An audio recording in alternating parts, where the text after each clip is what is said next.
Hello everyone. For today, we will going to discuss the non-state institutions. So before we proceed, the learning objectives of this lesson is by the end of this lesson, you'll be able to differentiate functions of non-state institutions in society.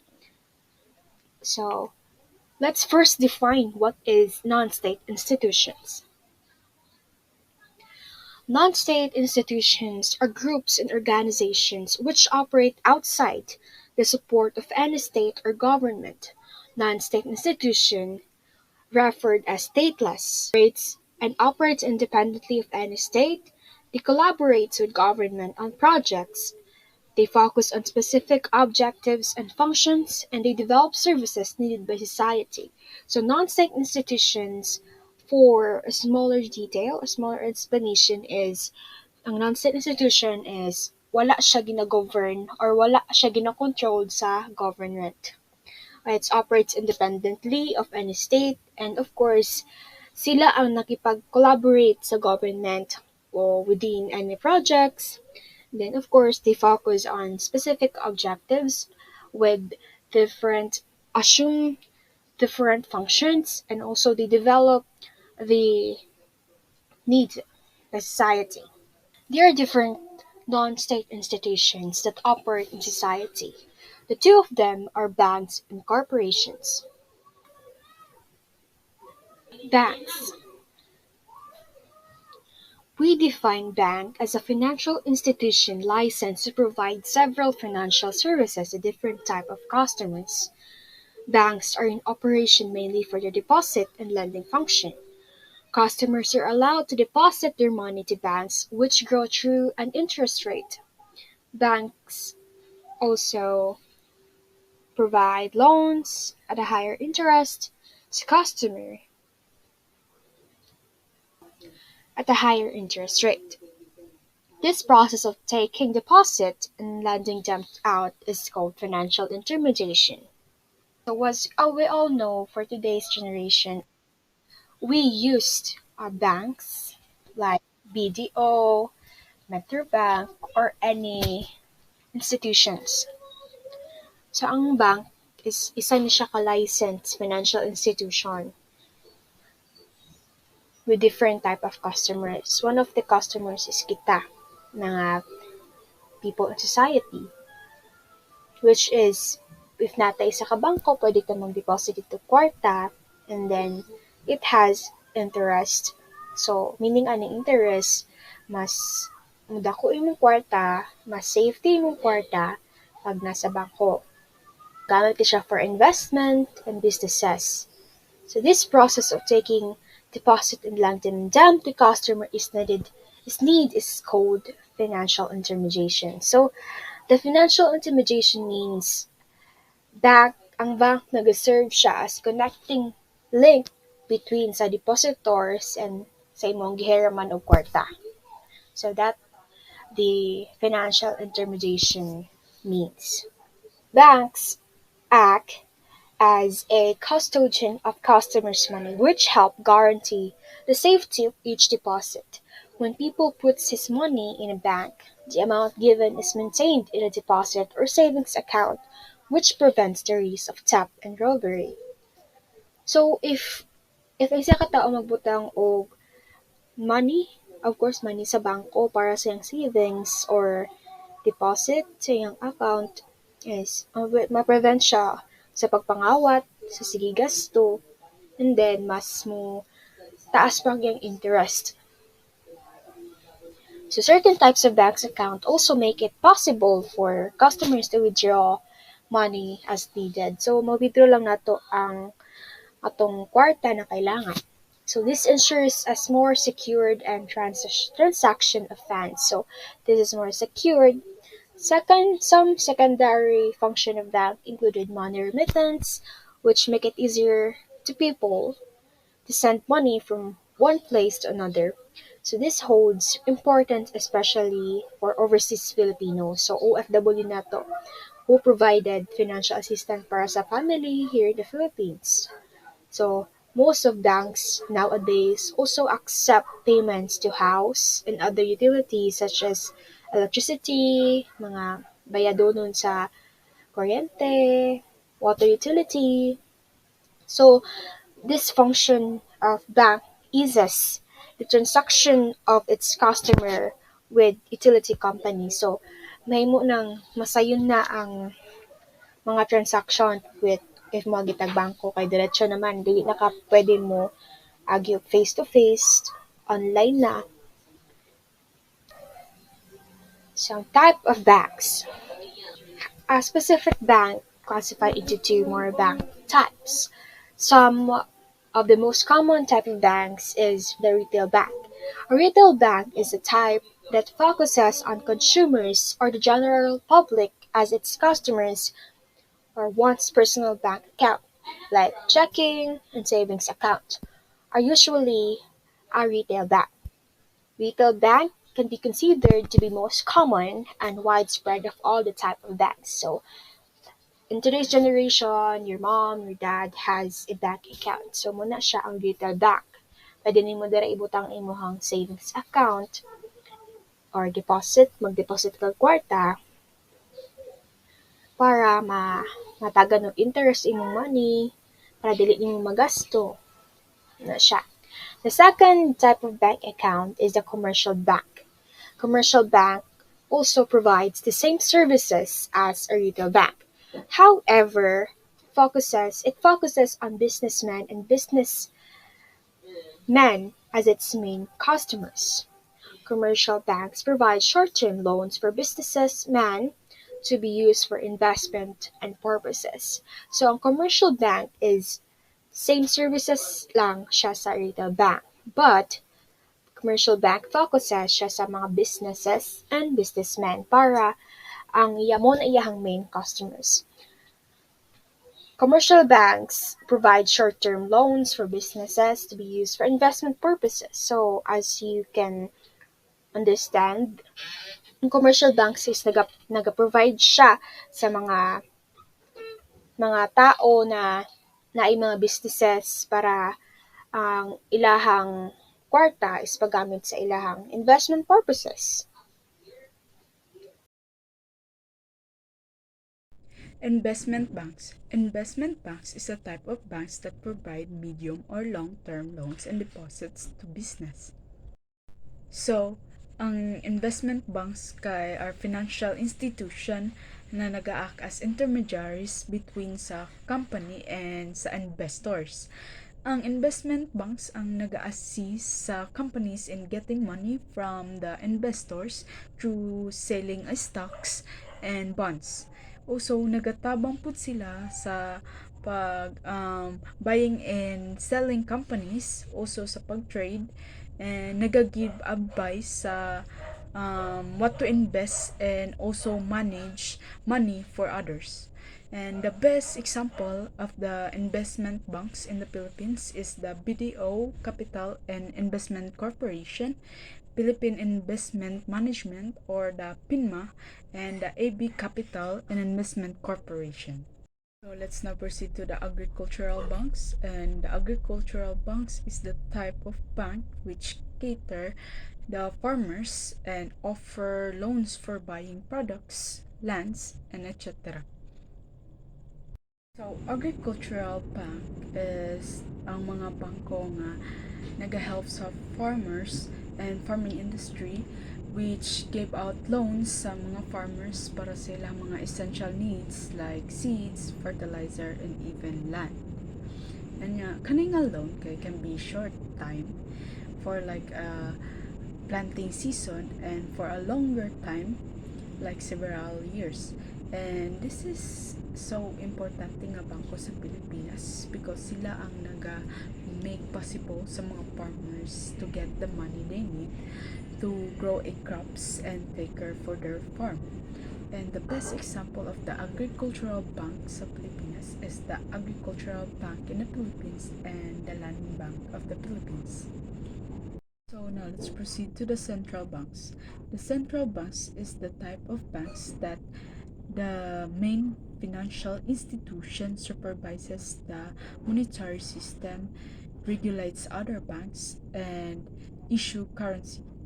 So the central bank is like the head daw sa all banks sa country, which naga in charge of making sure na ang country's money system works smoothly, meaning it supervises and regulates all the other banks para to make sure na they are doing right. And the central bank is also the one that prints and distributes all the money we use, like bills and coins. So, in the Philippines, the central bank is called the Bangko Sentral ng Pilipinas, or the PSP, and it is a very important bank because it helps the government na i-control and manage the country's money, which affects everyone who uses it. Corporation is an organization created by shareholders, and it acts as a single legal entity with its own rights and responsibilities. These rights included entering contracts, hiring employees, and owning assets. Corporations are obligated to pay taxes. They can be for profit and non-profit. A corporation is separate from its owners, and the shareholders have limited liability and are not personally responsible for the corporation's debits. And the corporation can sue and be sued in its own name. So, ang corporation daw is like a big team na create by a group of people who owns it, called shareholders. When a corporation formed, it becomes its own person in legal sense. Meaning na pwede sila makabuhat og mga legal activities such as signing contracts, hiring employees, borrowing money, and owning a property, all using its own name. So, if ang corporation gets in trouble or owes money, it's the corporation problem. Dili problem sa mga shareholders. So, shareholders are not personally responsible for the corporation debits or legal issues. This setup also means na ang corporation can make profits, but it also has to pay taxes just like individuals do. So now let me introduce to you the four types of corporation, which are the business corporation, the non-profit corporation, the C corporation, and the S corporation. First one is business corporation. Business corporation is created to operate and generate profit. So meaning the companies like McDonald's and Starbucks, they created to make money or profit. Ilang main goal kay to sell products or services sa mga customers in order to make a profit for those sales. And so when you buy a Big Mac sa McDo or coffee sa Starbucks, meaning ginatabangan nimo ang company na maka-gain og money or make profit.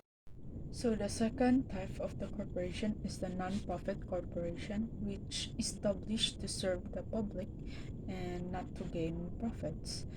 Kini na mga organization, dili sila nag-focus on making money for their owners. Instead, they are all about serving the community or a cause. For example, is the charity, churches, and educational institution. Ginagamit nila ang money nila na ilang na-receive para makatabang sa other people to achieve their missions. In short, the non-profit corporation is not to make profits for shareholders. So the third type of the corporation is the C corporation. C corporation is the income tax through the corporation itself. So it means that this type of corporation where ang company itself kay nagapay of taxes on its income. So if a McDonald's makes money or gain profits, it pays taxes on that money as a corporation before distributing any profits sa mga shareholders. So the last type of the corporation is the S corporation. So S corporation is taxed through its shareholders, and limited only to less than 100 shareholders. So the S corporation is bit different sa other corporation kay ang S corporation governed by the subchapter S of the Internal Revenue Code, or in a S corporation the income kay need passes through to the shareholders, then report ito under personal tax returns. So kaning way kay ang S corporation nag-avoid sa double taxation since it doesn't pay taxes on its income but the shareholders do. Lesson 2: Non-state institutions, cooperatives and trade unions. So first of all, what is a cooperative? A cooperative, according to the International Labor Organization or ILO, is an autonomous association formed by people to meet shared economic, social, and cultural needs. So, a structure of a cooperative is owned and democratically controlled by members, and each member of a cooperative has the power to vote. And the profits of a cooperative is distributed to members. The focus of a cooperative is to benefit members through shared ownership and control. An example of a cooperative is consumer cooperatives, worker cooperatives, and farmer cooperatives. Next is the seven principle of International Cooperative Alliance. First is voluntary and open membership. So this implies that cooperatives are voluntary organization. It is an open to all individuals who are willing to accept the responsibilities of being a member. Next is democratic member control. This means that cooperatives are democratically controlled by their members since each individual in the corporate has the power to vote regardless of their level of investment or ownership. Next is member economic participation. This principle implies that members financially invest in the cooperative and share in its economic benefits, such as profits or savings. D is autonomy and independence. This means that cooperative operate independently of external entities and maintain control over their own affairs, while adhering to cooperative principles and collaborating with other organizations as needed. Next is education, training, and information. So, cooperative provides education and training to their members, employees, and the broader community to ensure the effective operation and development of their cooperative. Next is cooperation among cooperatives. This implies that cooperatives recognize the importance of working together and actively collaborate with other cooperatives locally, nationally, and internationally. And lastly is the concern for the community. This implies that cooperatives operate for the sustainable development of their communities by adhering policies that benefit not only their members but also the broader society. Next is type of cooperatives. So the first type of cooperative is type of cooperative is credit cooperative. So credit cooperatives provide financial services to members, securing savings and issuing loans. This basically means that this cooperative is a cooperative.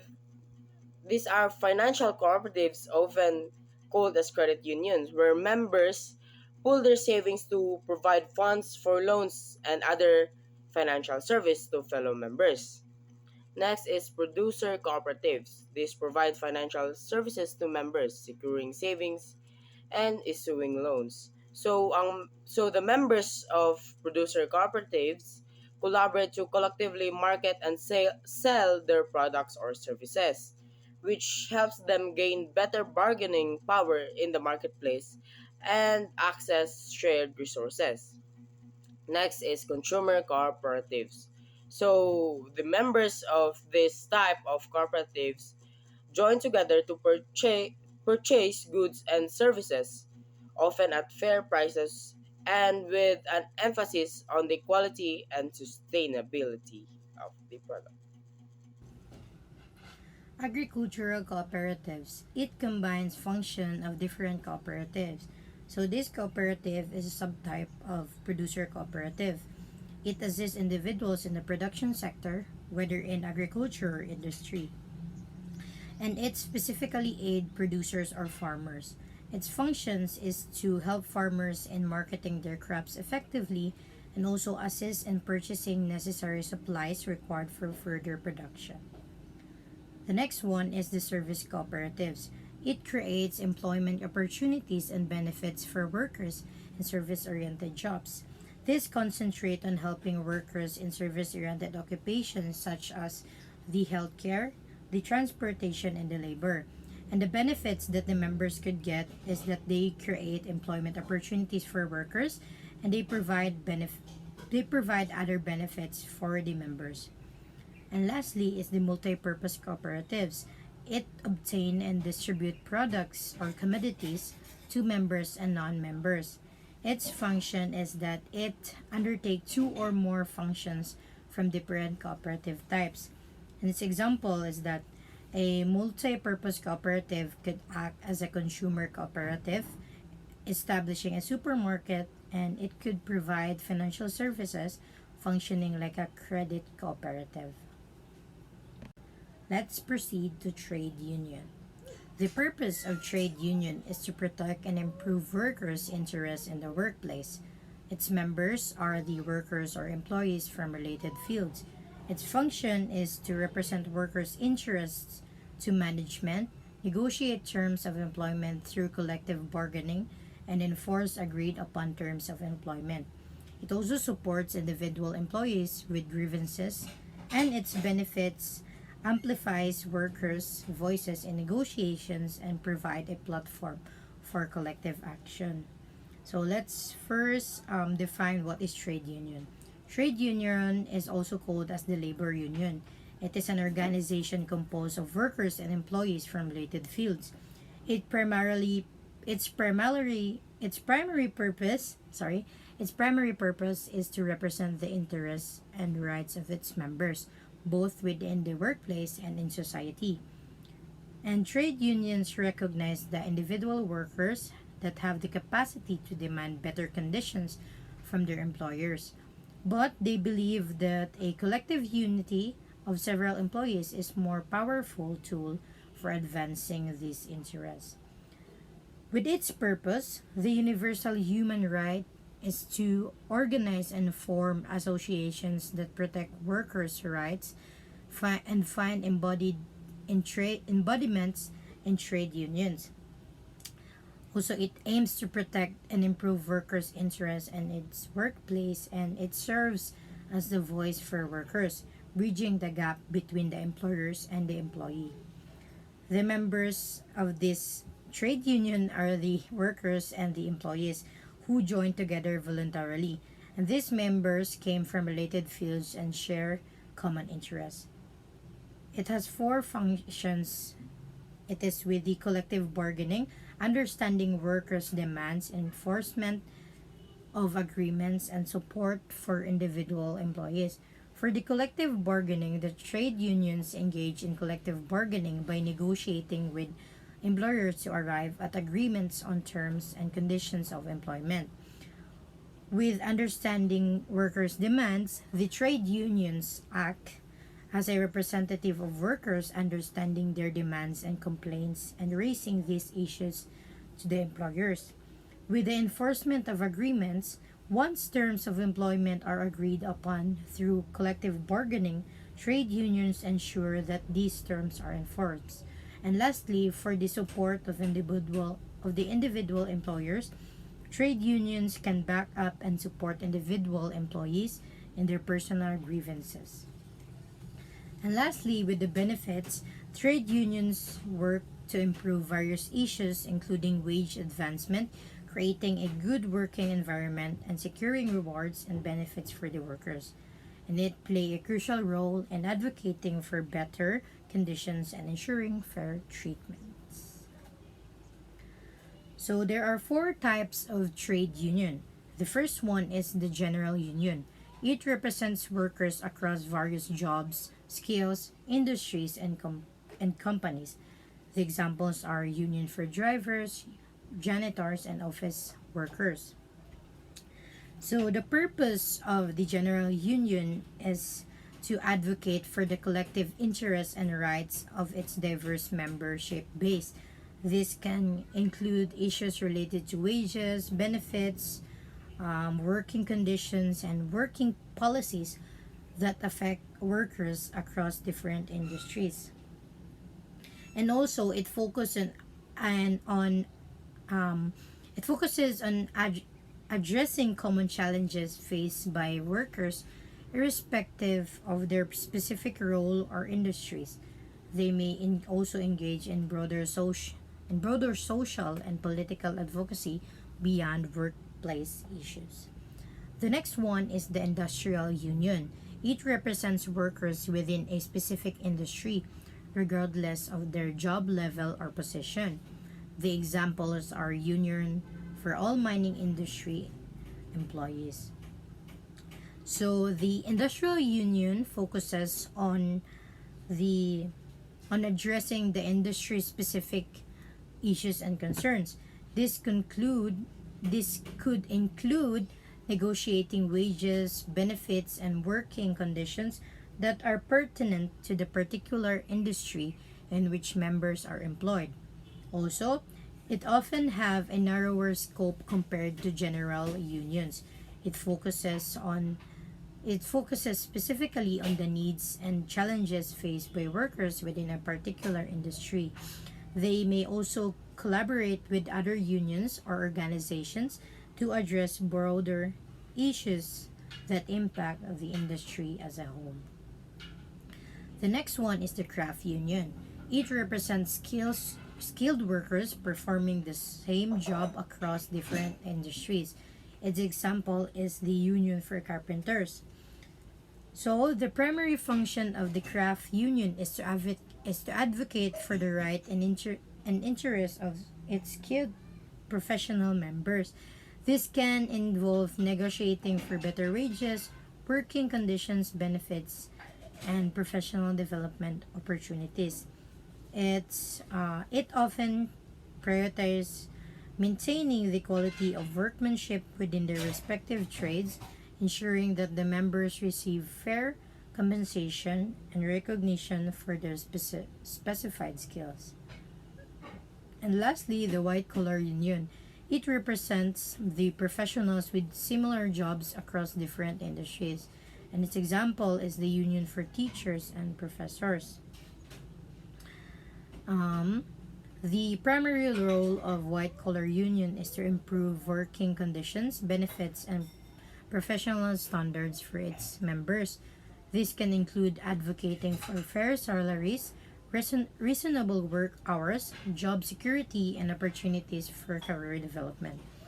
And it often focuses on addressing the unique challenges faced by professionals in their respective fields, such as workload management, workplace stress, professional development opportunities, and ensuring a health work life balance. Obtain and distribute products, commodities, members, and non-members. Types of cooperative: agriculture cooperative combines function of different cooperatives, and then we have service cooperative, create employment opportunities, benefits for workers in service-oriented jobs, and we also have multi-purpose cooperatives where obtain and distribute products or commodities to members and non-members. Trade union. Its purpose is to protect and improve workers' interests in the workplace. The members or the people that are involved with the trade union would be workers or employees from related fields. Its function is to represent workers' interests in management, negotiate terms of employment through collective bargaining, and enforce agreed upon terms of employment. Support individual employees with grievances.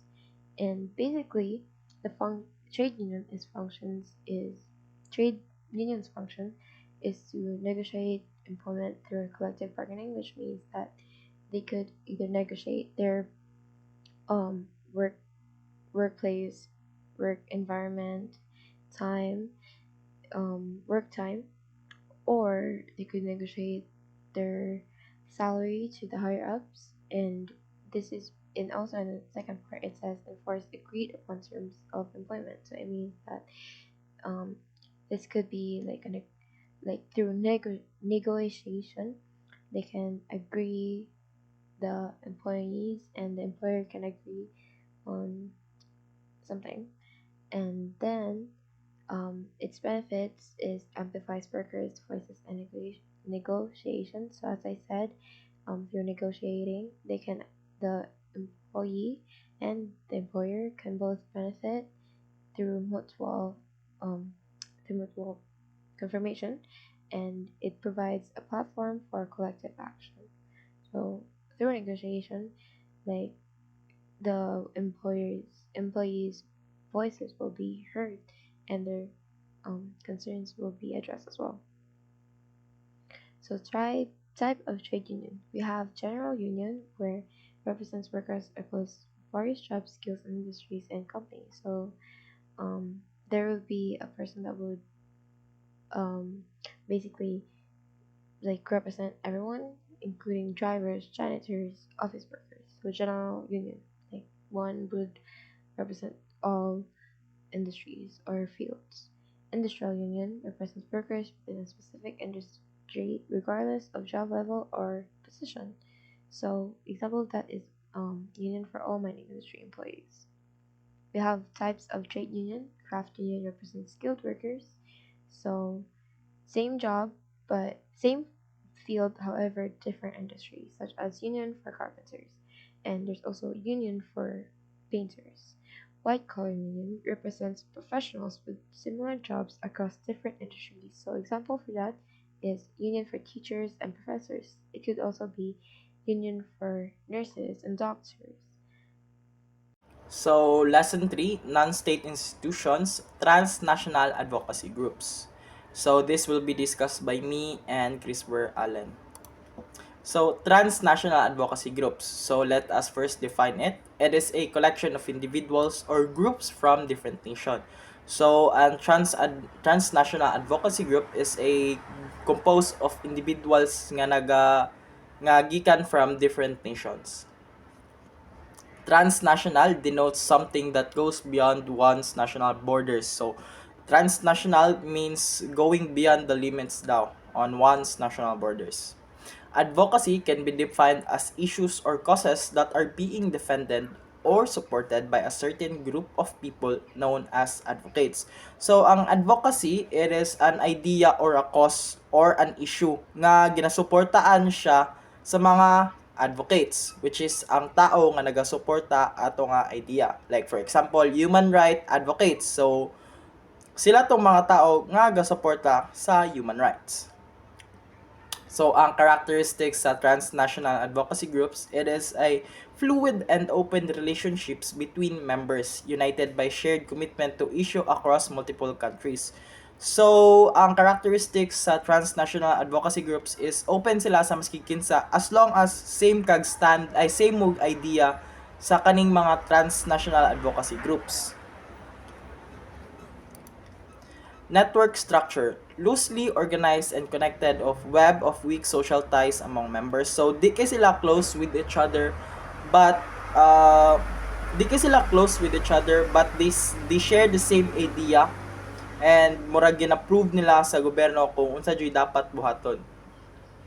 Membership, advocates and activists, non-governmental organization, foundation, religious organization, media outlets, politicians, businesses. So, ang mga members daw ani kay mostly advocates, activists, non-governmental organization, religious organization, etc. Example ani, like just like I mentioned ganina, human right ang example sa advocates kay human rights, women rights, environmental protection like global warming, etc. Emergence of transnational advocacy groups. So, emergence, conflicts between states and their citizens. So, mo-emerge daw ng transnational advocacy groups pag na-conflict between the government or the state and their citizens.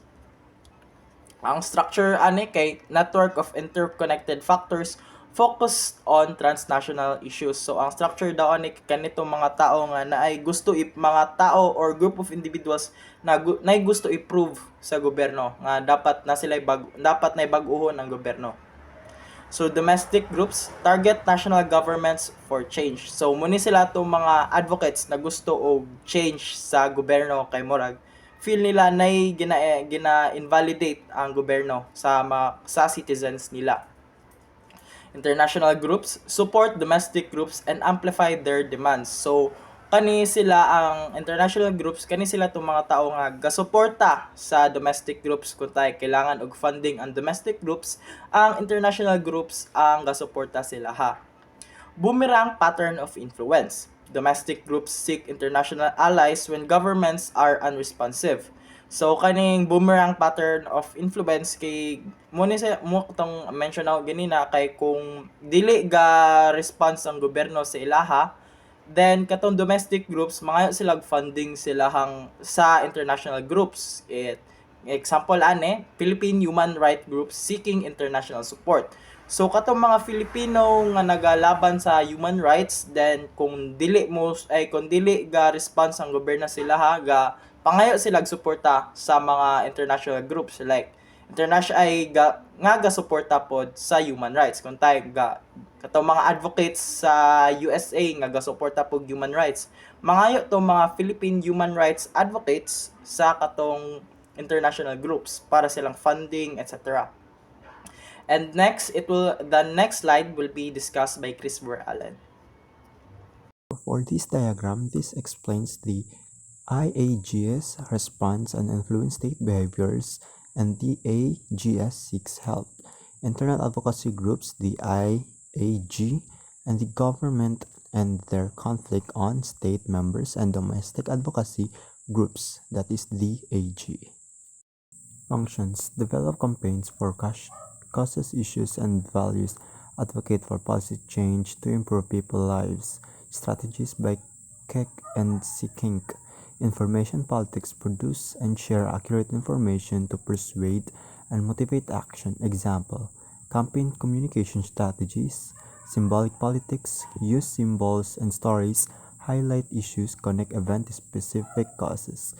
Endangered species for environmental awareness. And for the explanation, this role uses information and symbolic politics to develop campaigns that promote social, ethical causes, engage in the public, and influence policy changes. Leverage politics utilize influence to pressure powerful actors for policy changes. Targets government institutions, World Bank, corporations. Accountability politics holds state actors accountable for their commitments, expose discrepancies between stated positions and actions.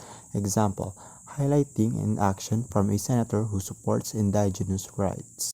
And as for the explanation, the text describes leverage politics as influencing powerful entities for policy changes, and accountability politics as ensuring states' actions align with their commitments.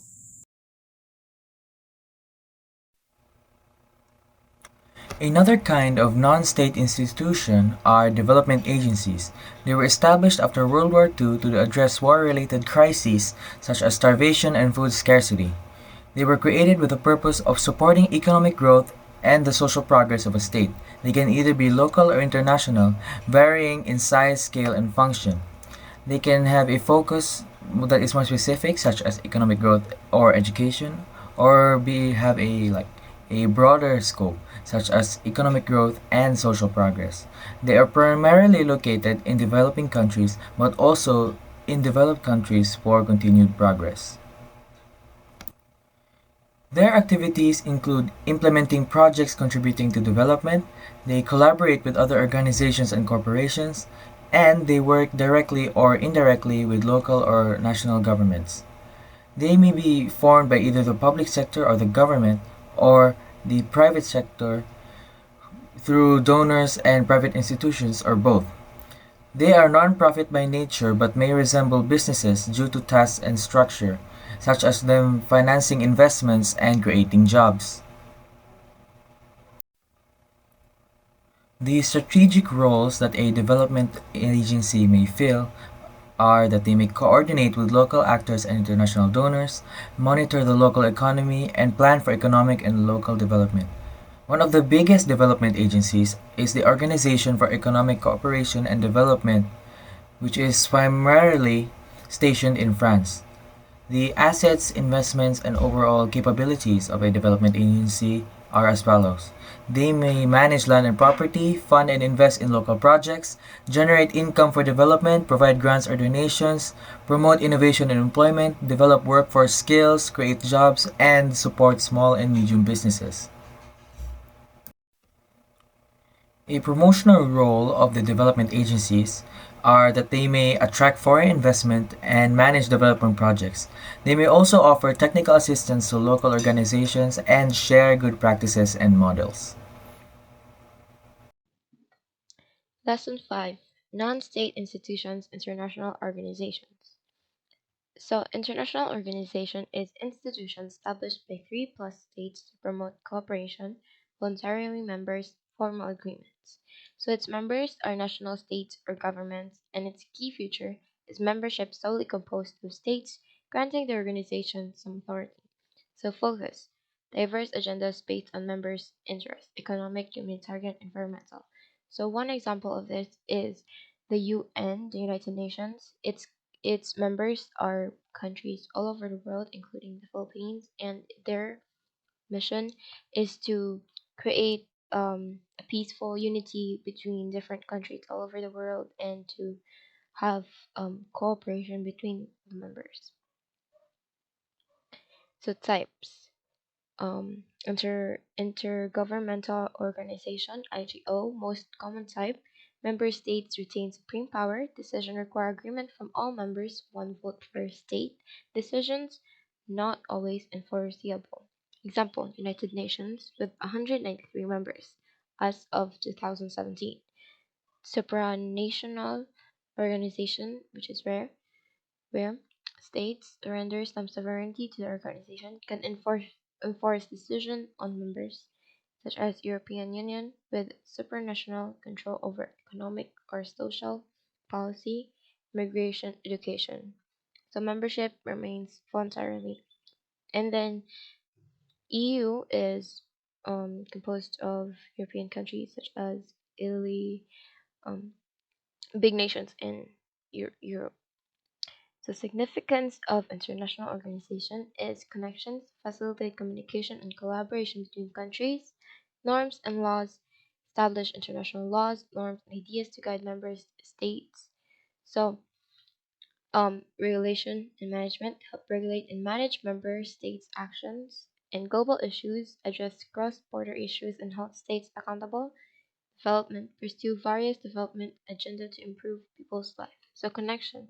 So with different members from different countries, um, they can create a collaboration between different countries. And norms and laws, there are members that are way more established compared to other ones. So through organization, the international organization, they can collaborate through sharing ideas, sharing ways how to improve economic growth. Regulation and management help regulate and manage member states' actions. So if there's ever a conflict, they can easily address it. And then global issues is address cross-border issues and hold states accountable, such as the current issue here in the Philippines, which is the South China Sea and West Philippine Sea. That's a global issue which um, can be addressed with the international organization and such as the UN, and then development pursue various development agendas to improve people's lives. So I've noticed too as well in the UN when there's a meeting, they hold a meeting. They're one of their main reason for the meeting is that they want to improve um, the famine that is currently occurring in the whole entire world. Actually, it's not. It's a very common thing, and as well as lands drying up and climate change. They're holding agendas to improve that, and what can the members or the countries do to lessen the effect of carbon emissions to our environment, to lessen the effect of climate change, and to lower temperatures that are currently so high. So thank you, and that's it for our group presentation. Here are the members.